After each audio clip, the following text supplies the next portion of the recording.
Welcome to the Jockey Club, a podcast looking at the movie Let It Ride, one scene at a time.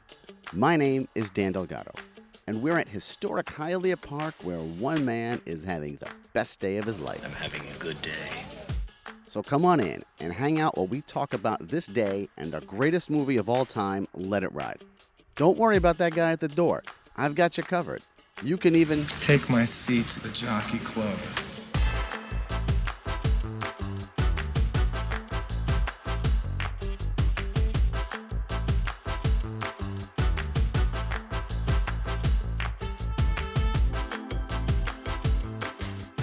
Joining us at the table in this episode to discuss the third scene of Let It Ride is a man who spent plenty of time at the track, at highlight frontons, and the occasional casino. Also the person I saw Let It Ride with all the way back in 1989. Once again, it's my brother, Eric Delgado. All right, so in our third scene of Let It Ride, we're starting off with the song Win or Lose by Jeffrey Coz, which honestly, I am quite shocked that the name of that song is not Let It Ride. Does that surprise you that it's called Win or Lose? Absolutely, because, it could have been a song that they plucked out of somewhere because it fits so well, and it just happens to be called Win or Lose. Yeah. But you hear them say, Let It Ride in the song. Yeah, it's the chorus. It's in the chorus, right? So it has to be written for the movie. And so... It is. Now, are they just trying to, maybe they couldn't decide what they wanted to cash in on at this point? Maybe it's before they decide it's called Let It Ride? Maybe it's called Good Vibes when, I don't know. Well, you know what? We'll have. Maybe it's called Let It Ride because of the song? We will have to investigate this further along in other episodes. All right. All right. So, do you like the song? I love it. Yeah? I love it. First of all, the placement of it, which is these opening scenes, where you're seeing the track and it's like another beautiful day, beginning at the track. Yes. Yeah. Hialeah Park looks like a wonderful place to visit. It does, right? Yeah. You see the birds are chirping and the flamingos are flying off, the famous flamingos that live in the island in the middle of the track at Hialeah Park. Right. I mean, the song just, it's sad, okay, but like if you are any kind of like degenerate gambler, okay, like this could be maybe your like theme song for life because it inspires such hope in the beginning. Like, okay, yesterday was awful, I lost it all, and then I went and I gave blood and I sold myself on the street, and now I'm back for another day. Yeah. So maybe this is the day. I've got my $38. Wow. And I've got this song.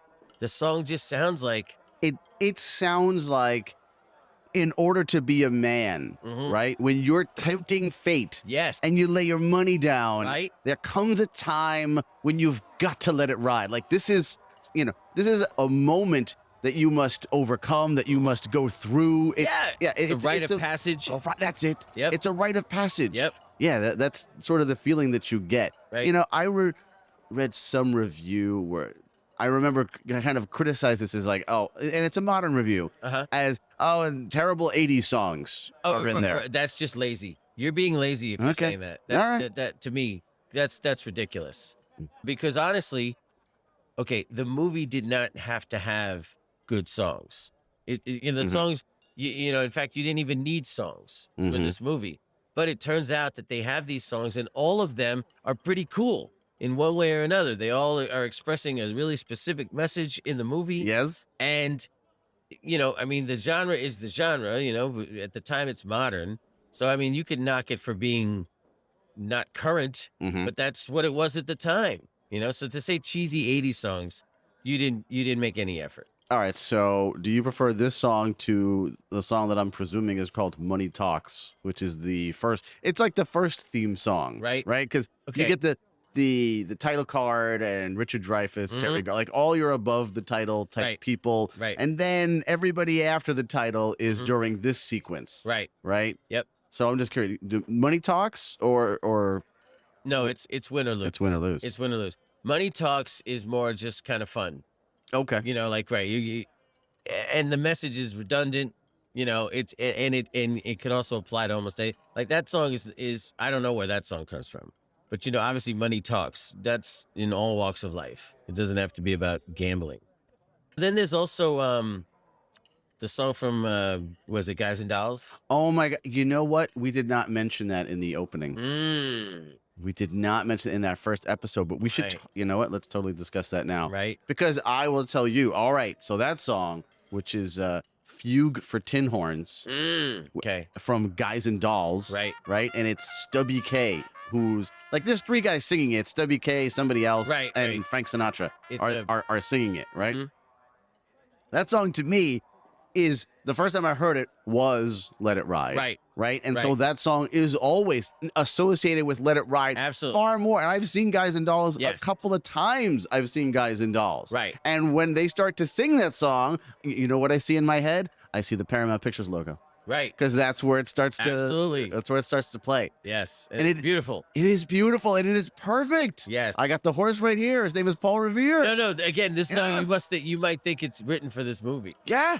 Absolutely. Yeah. Right. If the weather's clear, can do. This guy says and then you're getting it like this, right? It's the right vibe of the song for the movie because this guy says the horse can do. This is the kind of talk that you get. That you get, yeah. Right. It feels, it's funny because it's such a heightened musical piece, right? But it does feel like, yeah, this is exactly the kind of talk you're gonna get if you go and hang out at the track. Right. It's so spot on. You're gonna meet a guy who says, yeah, Paul Revere, that's the horse. That's the one that's the one that can do. You gotta bet that horse. Yes. Yeah. Right. That's what's going on all over in that certain, I don't want to call it the underbelly of the track, but it's not what's happening in the Jockey Club, but it's happening at that middle and lower level. Is all the guys trading the rumors and yanking it up. Yes. Yeah, and it fits perfectly. And again, it feels like you're really getting ready to enter something cool, right from the start with that song. Yeah, you're entering into some strange new world that you have not been before. Right. Yeah. Right. And it's very appealing. It's not scary. It sounds like it's fun. Right. Sounds like a fun place to be. Yes. Yeah. And then, it's reinforced later with the Win or Lose song, where, like you mentioned, there's that part where he says, when you cross the line to another place. To another place. Oh, Right? yeah, that's right. So, like, you're entering this. Into a strange, different world. A strange new world you're going to. Yes. Yeah. Yeah, no, that's definitely the vibe that they're giving us. All right, so beyond our shots of Hialeah Park, all right, so the next thing that we see, this is the first time we see the character of Mickey Jacks. Mickey Jacks. Did you know that guy's name was Mickey Jacks? Yes. Okay, and he's escorting the old ladies off the bus. He's this complete character-y character, right? Who's you just see him, and he's, okay, this is somebody that you should not trust. Oh, without it. Right? Yeah, you immediately get the feeling. He's wearing all the attire. Yes. Yeah. That guy is a voice actor, by the way, Robert Towers, who plays him. Okay. And so then we see, it's Trotter and Looney walking in, and here's where we meet. This guy has this one scene, but I think it's like the first time that you're meeting these incredibly colorful characters. Yes. There's no name for him. He's just had the Daily Double guy. Had the Daily Double. Yes. Yeah. Yes. Had the Daily Double. Had the Daily Double. Whoever this guy is, and I don't know his name, I apologize. This guy puts everything into the 60 seconds he has on screen. I mean, he might be real. He's so good. Yeah. Yes. I mean, we don't know that, but the way I have some experience with that. Having been there, I've seen that happening. And I haven't seen that guy, but that's the kind of guy you need for that. You got to have somebody that's that's gonna hawk it. Yes. Right. Yes. And of course, it's almost like a carnival barker.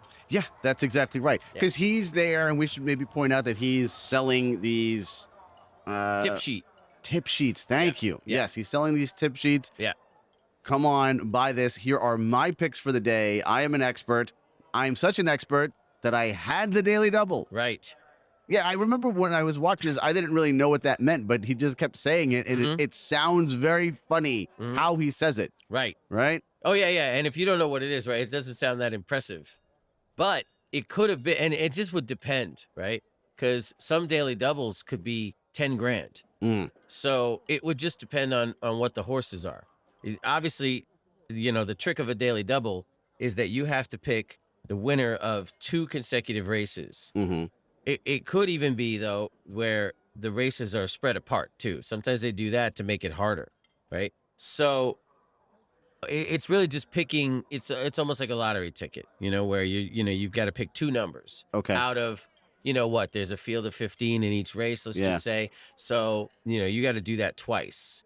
Pick a number, and they both have to be right. And if you get that piece of that pot or however much of that is. Mm-hmm. And so let's just say that each time it's the long shot. You pick the long shot twice. Right. That daily double is going to be big, right? So I'm going to guess, just based on that experience, the fact that he's putting it out there like that, it must have been the one that everybody's talking about, that daily double. But then, of course, we find out, and he's using that to say that, go ahead and take your shot at my picks. Here's my proof of my prognostication. Right. Is that I had the daily double. Yes. Mm-hmm. So have you ever had the daily double? I don't think so. And since you haven't had the daily double, you should look at my picks. Yes, because clearly I know what I'm talking about. Right. But of course, that daily double was how long ago? 14 months ago? Sorry to interrupt this conversation, but we have a correction. Please update your racing form to indicate the last time this guy had the daily double was 18 months ago. That's 18 months ago, not 14 months. Thank you.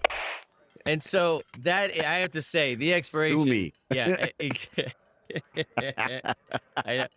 Well, look, there was a time when it was yesterday. Right. Right? He just probably hasn't had a daily double since. Well, clearly he hasn't. Right. Clearly he hasn't. Okay, Right. so we should also point out that this is the first time that we get Trotter's instant math voiceover that happens several He's got times. Some amazing gift. Right? So he's now looking critically at had the daily double guy and figuring out very quickly how much he's potentially making.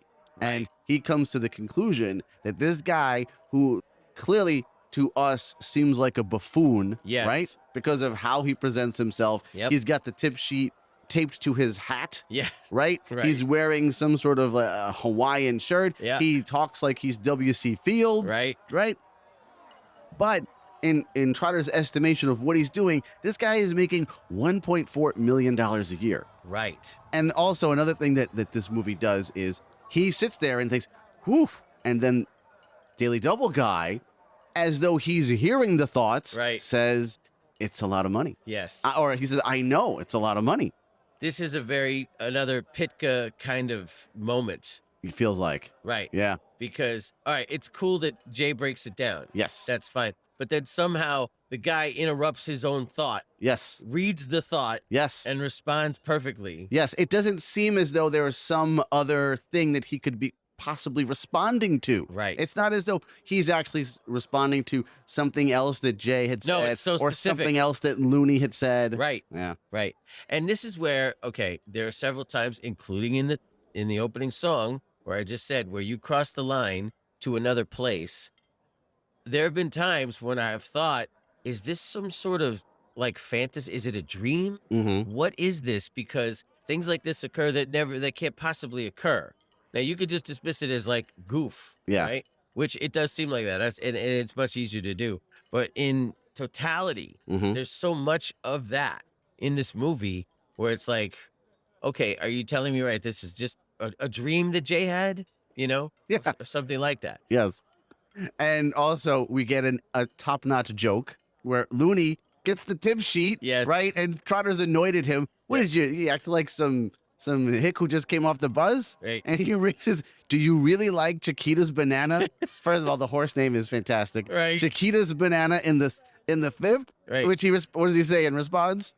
Who? Right. Oh, right.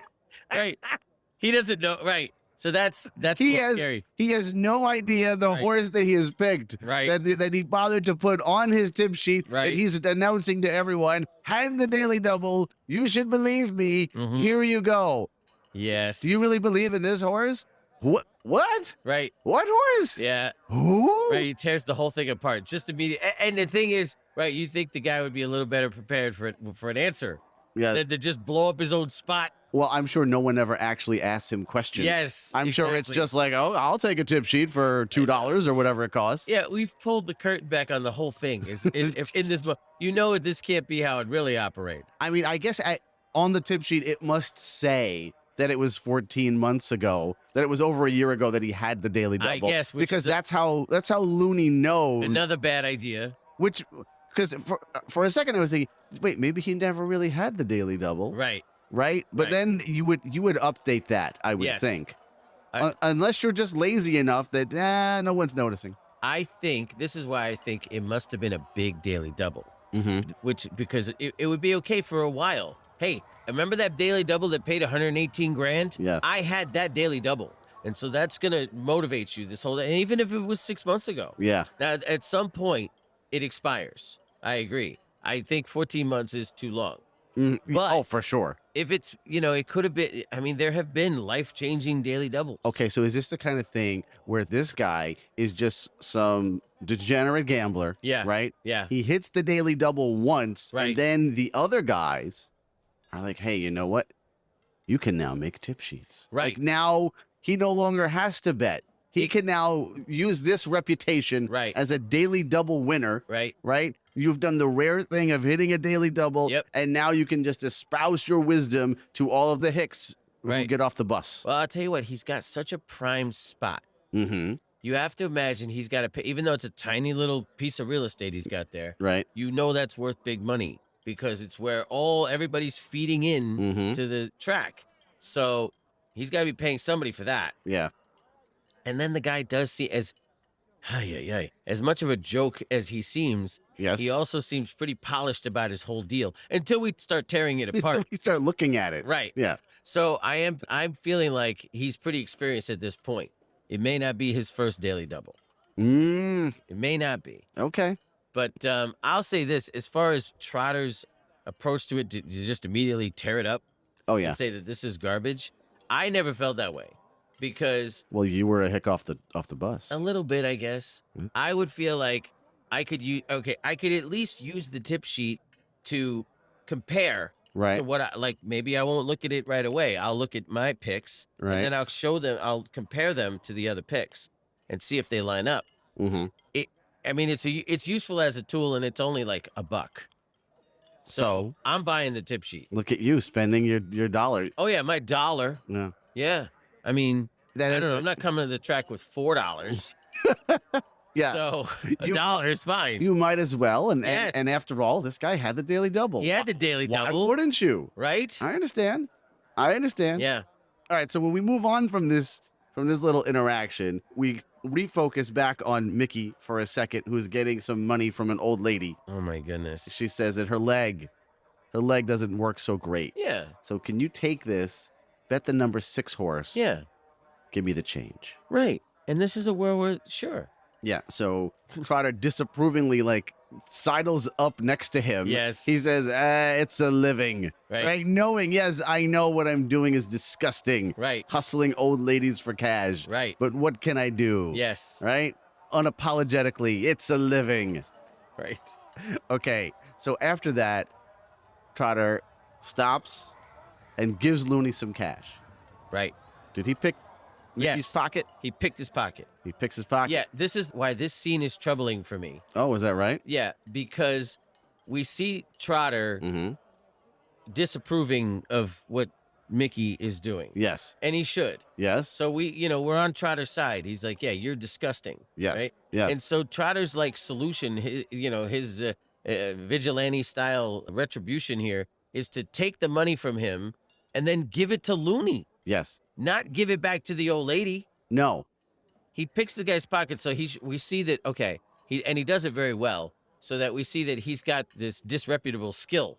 Okay. Okay, that's okay. So why is Trotter so good at that? Hey. Okay. Right. No, I'm just saying. Hey. There's no good reason. It's to be a good living. At that. That's why. There's okay? no good reason to be good at this. Okay. Right? Because all you're ever going to do with this is take something that somebody else has. Okay. I know. I'm just saying this is where it's troubling. Go ahead. So then instead, right, he gives it to with nice. He loves his little pal. Right. He gives him the money. Yes. And that's great.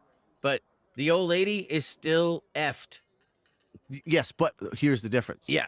Here's the difference. Okay. Okay. Yeah. Because she says, "Bring me back the change," and I'm sure she's gonna want the ticket, right? Yeah. Now, Yeah.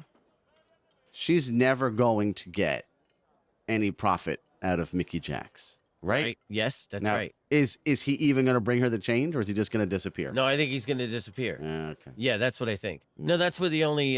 See, now I'm thinking, well, does this now put Mickey in a position where he's going to be in trouble with this lady, and now this woman has now learned to never use him again? Yeah. He has to disappear. There's a timeline issue. It runs out for him. He has to now avoid this old lady. But yeah, but it is so funny because you're right. So what Trotter does is absolutely wrong. Yeah. Right. It is like it's two wrongs. Yes. Two wrongs don't make a right. Right. Right. Yes. But there's something that's lovable about it. Oh, it's fun. Right. It's fun, and and it is at the very least, this woman was going to get hustled no matter what, and now I have hustled the hustler, so therefore. It's a little better, isn't it? It's like and giving it to Looney is like a good cause. Yeah. Yeah. It's better, right? It's better than it was going to be. And that guy, right, he should run that guy out of town. And this is a way, right? Yeah, you make this move, I'll keep taking it from you. Yes. And, there is the fun of the fact that Mickey is going to, happily strolls off thinking that he's made his con, and then he goes to the window or whatever he's going to do with it, and it's not there. I know, we don't ever get to see that. Right, that's not going to happen. But, you could think, so that's fun just thinking about. And so, yeah, it's definitely, I prefer it happens to not happening. Does Mickey presume that Trotter stole his money? Or does Mickey just think, I lost it somehow? Oh, yeah. Like, where did it go? I had this. Well, now I don't have it. All right, I'll say this. Okay. They don't show the pick. And so that's the reason they do that is because they want it to look incredible. I mean, Jay is like a world-class pickpocket. It really, it's so it really good. Is. Yes. Right? Yes. And then the way he does it is he produces it for Looney out of the other, like on the other side of him. So when he it would have to have been that on his right hand that he picked Mickey, right? He used his right hand. But then when he gives the money to Looney, it's his left hand that he goes like this. So he goes like shoop and then shoop like that. So what are you telling me, Eric? Does it make sense? No. I'm saying he's magical. Just that good. Yes. He's just that good. He's just magical, right? So he picked it, swapped it right out of the other hand. And so, again, because for all of that, to show us that's worth it there. It's just so smooth the way it's done. Yeah. So because of that, I would think that Mickey would have no idea that it was Jay. Like he couldn't even, it'd be hard to imagine that Jay did that. So he just presumes I lost the money somewhere. Yes. It fell out of my pocket. Yes, which I like that idea. So now he just looks, it's not there, and he's angry. Yeah. Is he going to... Son of a bitch. Okay, is he going to take that money if he has the money? Yeah. Is he just going to gamble for himself? Well, he certainly looks like that guy. Right? So I would say yes because of that. Just because of his look. They went out of their way to dress him like a degenerate gambler. That's exactly what he looks like. Yes, he's sort of like the second of these colorful characters that we're running into, right? I mean, you see him first, but then you see his little shtick a little more after we meet Daily Double. Yep. Yeah, So it doesn't seem possible that he's not okay. And since we know $20 isn't going to get you very far, no, you're at the track. Right. You look exactly like the degenerate gambler. You have to think, I'm going to turn $20 into $200. That's what you have to be thinking. Yeah. So because how many of these cons, like we just said, how many of these old ladies is he going to bag before it gets, the word is out? Right. So he, he can't pull this off too many times. Well, do you think that? Oh, okay. So you mean just in one day? Yeah. Like one old lady is going to tell all the other old ladies from the bus. Yeah. Hey, stay away from that guy. Eventually, it could happen. Yeah, I guess so. It could.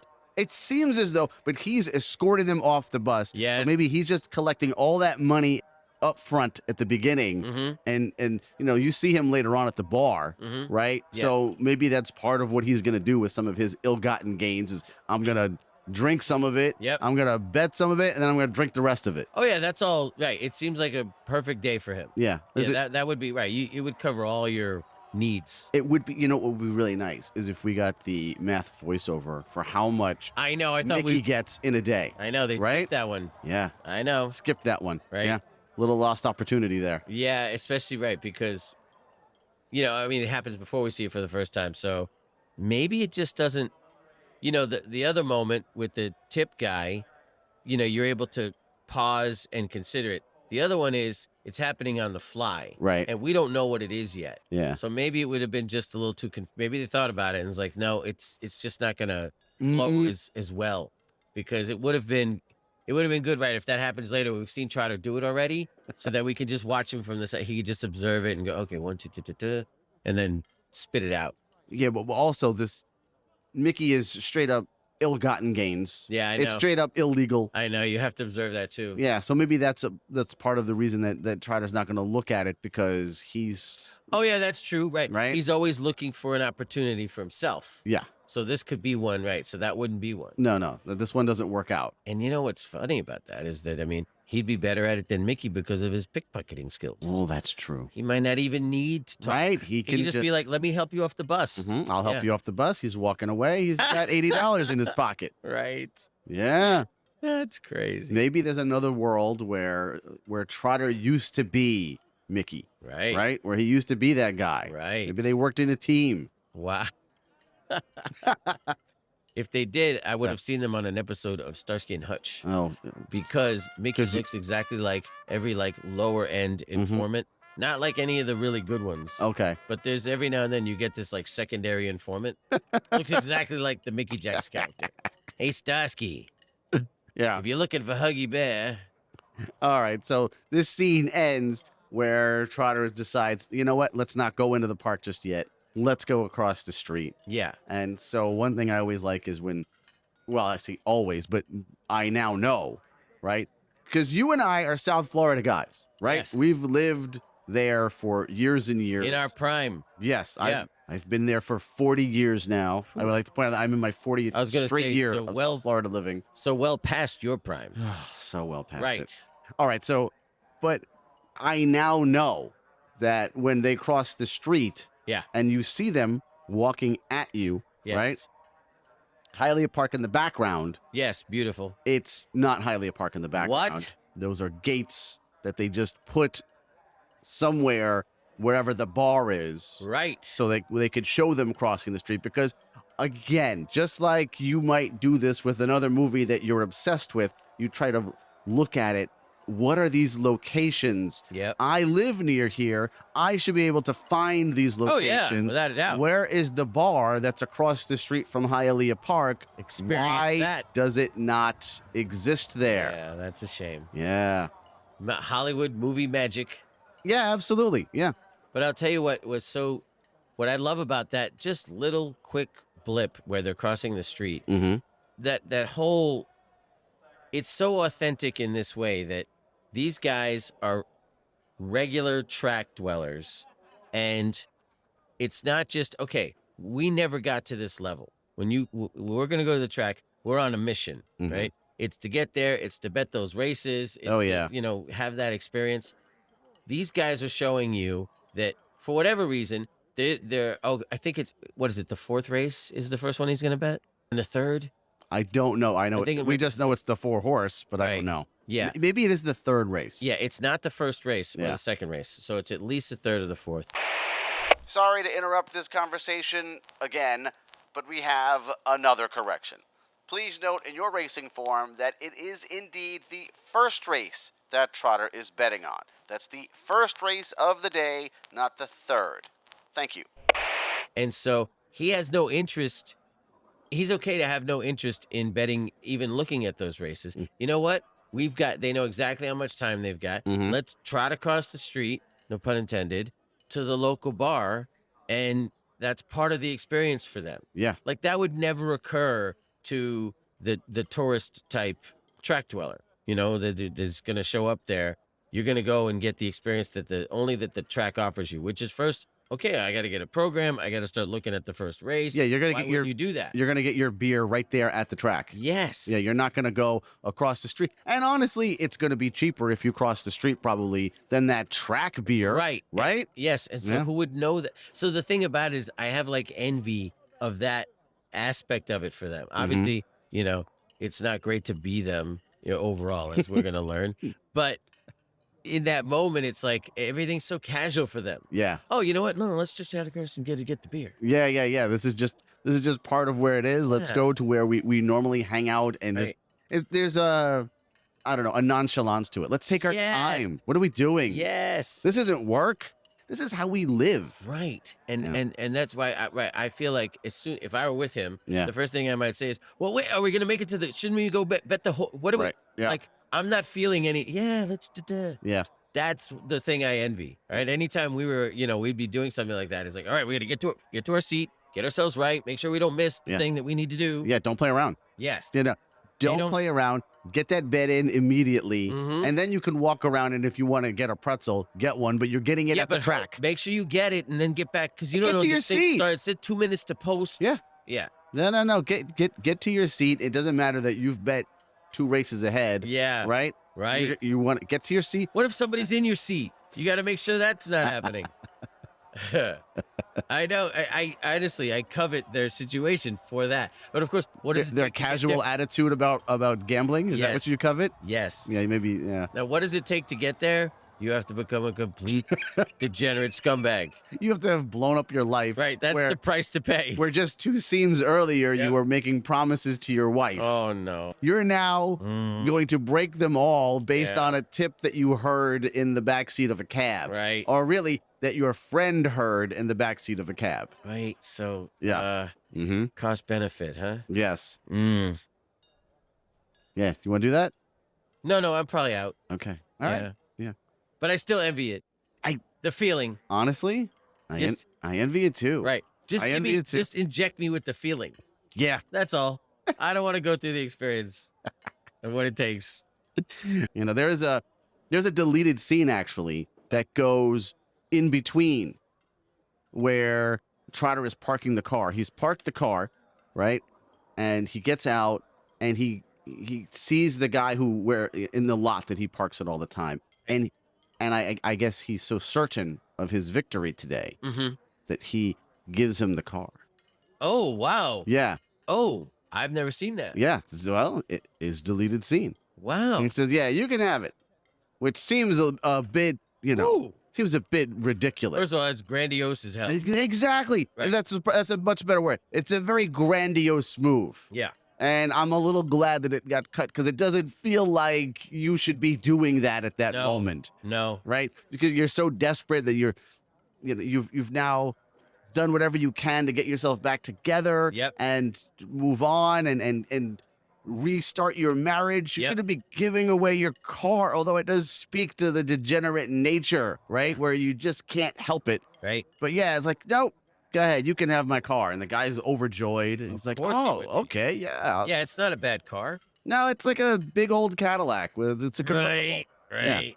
Yeah. I mean, it's not a new car by any stretch. It's I don't know, 25 years old or All right. something. So it could even mean, although he knows better, but it could mean that I'm about to strike it rich. Oh, Who no. needs this? That's exactly what it is. That's exactly what it is. It's I'm going to strike it rich. I'm not going to need this anymore. Okay, but he's only betting $50, Yeah. right? Yeah. And so Yeah. Like what how does he much get? could he? 2,400 is what he gets. I think he gets 710. Oh, that's right. It's the next one. Yeah. Turns it into 24. So 710. 710. Yeah.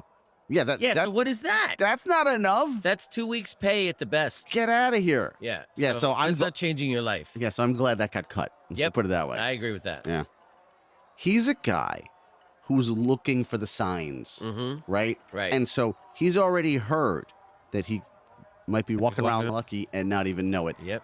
And after he hears the tape, he feels different. He says it I in know. that scene, You're right. right? Again, another and we get the mystical sort of thing. we get the mystical chimes playing, Yep. right? And Yes. he's, I feel different. You look different, Yeah. right? Yes. So all of that is informing this scene as he's coming in. And it's so Right? beautiful. I gotta Yeah. tell you. And it's is. it's probably a big reason why he's so calm and cool enough to just be like, let's go get a beer. Let's go Right. hang out with our pals across the street at the bar. Yep. Because I'm gonna win. Yeah. Because I'm gonna win. This is in the bag. Mm-hmm. Yeah. Yeah. Again, more stuff to envy. So yeah, I'm going along with it, even though if I were to be realistic, really realistic, I would have to think, yeah, what are the chances this is going to be a thing? Right. What are the odds it's going to work? I think any other person would think that. But Jay, who I believe is probably someone who's always looking for signs, right? Because I think people like this are always looking for signs. Yep.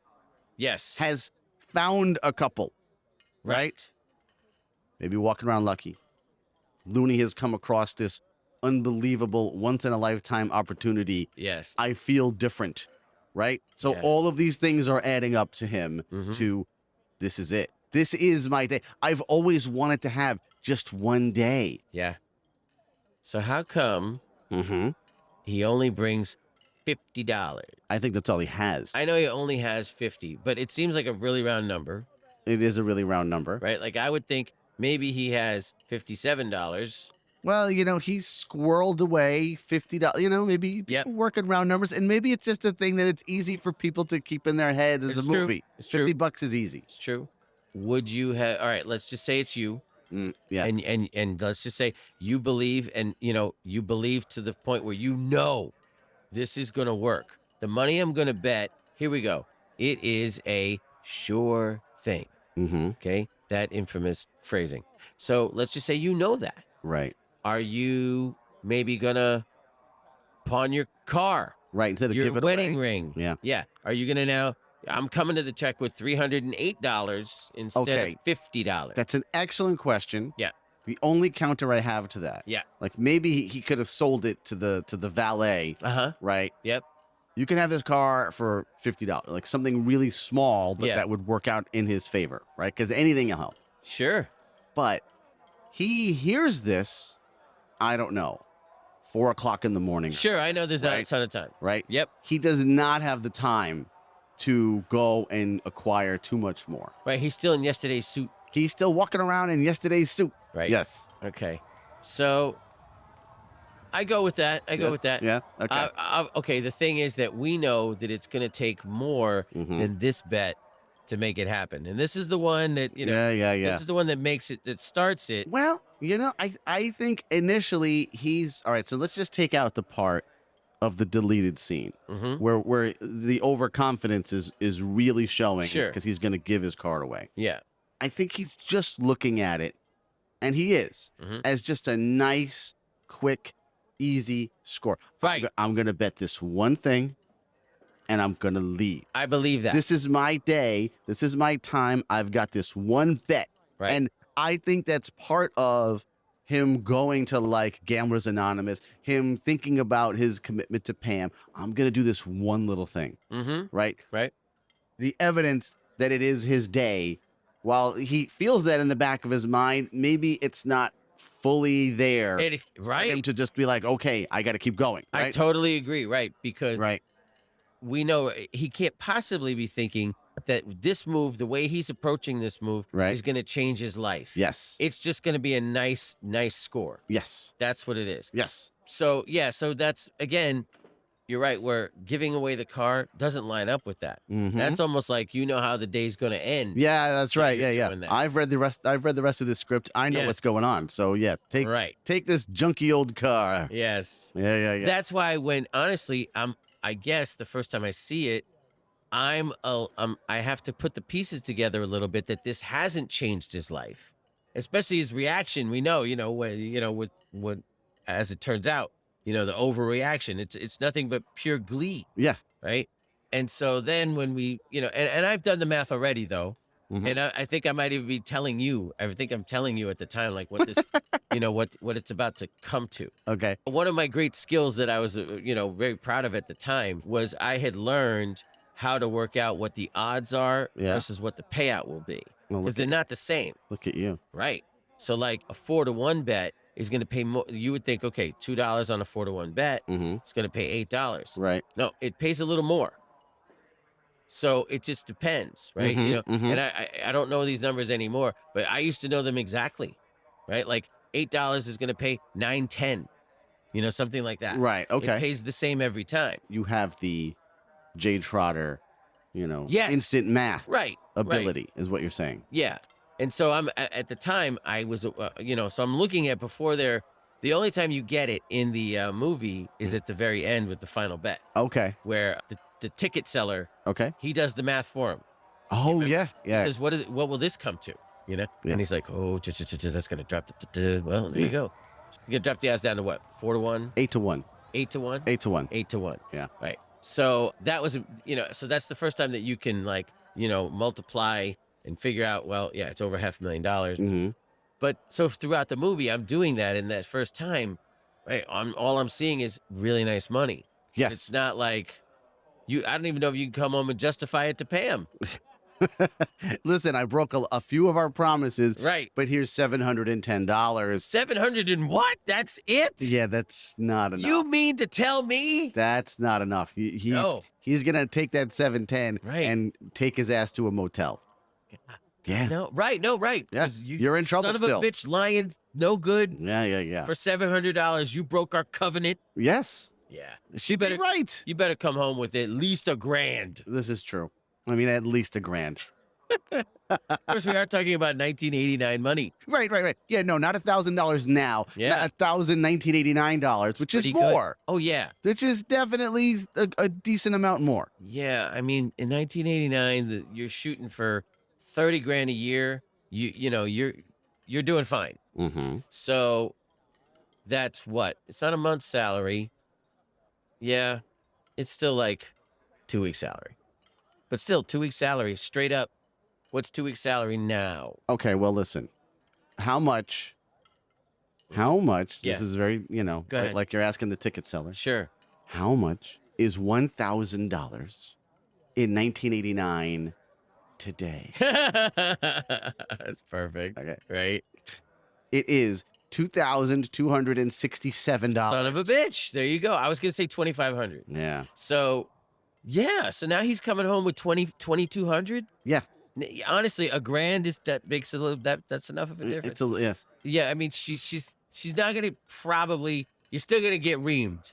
Oh, yeah. But you don't have to go to the motel probably. Yeah, no, you can survive it is the point. You can survive it. Yeah. Yeah, the $710 is $1,643. Yeah. Still nice. Still pretty good though. Yeah. But it doesn't have the cachet of the 4 digits. I agree. There's something to the 4 digits where Oh, it's yeah. like, oh yeah, no, we're in a different tax bracket here now, baby. Right. There's a little bit of that going Right. on. And Jay is, a mature aged guy. Yes. So I'm going to say that knocks it a little bit because, like, okay, for you and I, 18, 20 years old, when we're doing our gambling stuff, $1,600 score, that's mind-blowing. You're talking about that forever. Yeah. Right? It's huge. Yeah. If we're 40, like we are right now, we're talking about this and we're talking about these scores. Yeah, okay. Right. It's good. Yeah, hey, great, way to go. But, there's a difference and Jay is that age. So now he is a more immature version of you and I. He is? Even more immature than us. You think? I do. Well, I just think he's a guy with a problem. I don't know that he's more, I mean, I don't know that I would say All right, well, he's necessarily immature. Are you racing through the track with your, penny loafer in your mouth? Oh, am I putting the dollars in my shoes? Am I doing that? No, I'm thinking about when he slides up to the ticket seller. Remember, he's got it in his mouth. Yeah, I know you're talking about. Yes, all of that. Yeah. Well, he's in a crazed state to make a bet. Okay. Right? Because it's hard to judge Jay's maturity because we're only seeing him through the prism of this crazy day. Absolutely, and, this is it. And the honestly the mania that he's experiencing through the gambling fervor that just grows as the day goes. So you don't really necessarily see him making too many other decisions. If you think about it, though, when he's talking about when in his head he's receiving money, how is he looking at it? Yep. Okay, 2 months rent, Very mature. right? Flowers for Pam because I need to make things right with her, and even Down payment on a fridge. down payment on a fridge. Yes. And so at one point he's thinking about all these things and it's a positive, and then later on he's thinking about all these things and it's a negative. Right? Yeah. He looks at it as like, oh, No, you're right. I'm broke, but he's still looking at it as these are things that I need to take care of. Right. Whereas I might look at that and say, oh, I'm going to buy some really useless piece of A equipment. trip to Greece. Yes. I got you. Yes. So I will say that, the truth of Jay is that he's actually at whatever age he is, 40 something years old. Yeah. He's a guy properly beaten down by life. Oh, no doubt. And so, No doubt. yeah, No doubt. maybe he's got more maturity than it appears on this day. Yeah. He'd okay. have to. I think so. Yeah. I think so. Yeah. Yeah. Although he's not mature enough to handle that relationship with Pam. That's the thing. That's another part of it. Okay. Is that their relationship is, I don't know, for a guy his age, that part there. Yeah. And why are you bungling that up, man? Yeah. Why are you bungling that up? Right. I mean, why are you giving her chances to, display her disorder, which is outbursts in public? That's not happening. Yes, you should be aware that this is a situation that you need to deal with, and that you need to make sure that you do not provoke. And he doesn't do that. He does not do that. No, he's making the wrong decisions. He's a little bit like, with the Marty McFly chicken thing, where, like as soon as it is presented as a challenge, no, he goes at her with it. Yes. Wait, you're getting ready to lose your temper? I'll help you lose your temper. I'll give you lose your temper. Yeah. Yeah, that's great. The thing is, he's gonna lose his temper slightly less. Yeah, exactly. That's how he's going to respond. I win. Yeah. Right. Yeah. That's unfortunate, but it's great for comedy.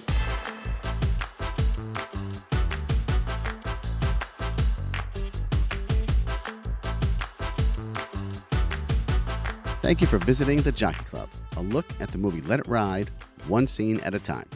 This episode was hosted, produced, and edited by me, Dan Delgado, and my guest was Eric Delgado. Music in this episode is from Epidemic Sound, and our podcast cover art is by Sean Labrie. If you enjoyed this episode, and I hope you did, then you can feel free to leave a nice review wherever it is that you can leave a podcast review. Or better yet, tell another Let It Ride fan about it. You can contact me through email. It's dan@moviemaker.com. Or even better, I'm on the Repod app, which is not only a great way to listen to podcasts, but a great way to interact with podcast hosts like me. Find it in the App Store. Come on by and say hello. And again, thanks for listening.